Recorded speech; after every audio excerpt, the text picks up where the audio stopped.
మన భారతదేశం చరిత్రలోనే ఎప్పుడు లేని విధంగా 9 మంది పోలీసులకు ఉరిశిక్ష విధించింది మన మదురై కోర్టు. అసలు జరిగిన విషయం తెలిస్తే మీ రక్తం ఉడికిపోతుంది. అది 2020లో మనం అందరం లాక్డౌన్ లో ఉన్నప్పుడు తమిళనాడులోని తూతుకుడు జిల్లా తాతాన్కులం గ్రామంలో సెల్ ఫోన్ షాప్ నడుపుతున్న తండ్రి జయరాం అండ్ అతని కొడుకు బెనిక్స్ ని షాప్ కరెక్ట్ టైం కి ముగియలేదని పోలీసులు అరెస్ట్ చేశారు. అరెస్ట్ చేసి కొడుకు ముందు తండ్రిని, తండ్రి ముందు కొడుకుని నగ్నంగా చేసి వాళ్ళని నైట్ మొత్తం చిత్రహింసలు పెట్టారు. కానీ కోర్టు విచారణ చేసిన తర్వాత తెలిసిన మరో ఘోరమైన విషయం ఏంటో తెలుసా? ఆ తండ్రి కొడుకులను కొడుతున్నప్పుడు పోలీసులు ఇలా మాట్లాడుకున్నారంట. ఈ రోజు నైట్ మొత్తం వీళ్ళపై కొట్టడం ప్రాక్టీస్ చేద్దాం అనుకున్నారంట.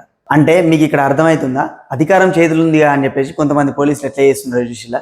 పాపం వాళ్ళు ఆ దెబ్బలకు తట్టుకోలేక 2-3 డేస్లోనే చనిపోయారంట. అప్పట్లో ఈ కేసు అంతగానం పట్టించుకోలేదు, కొంచెం నడిచింది ఎంతో కొంత, కానీ లాక్డౌన్ వల్ల బయటికి రాలేదన్నమాట. ఆ 9 మంది పోలీసులకు ఉరిశిక్ష వేయడమే కాకుండా బాధితుల కుటుంబానికి 1,40,00,000 రూపాయలు చెల్లించాలని కోర్టు తీర్మానం ఇచ్చింది.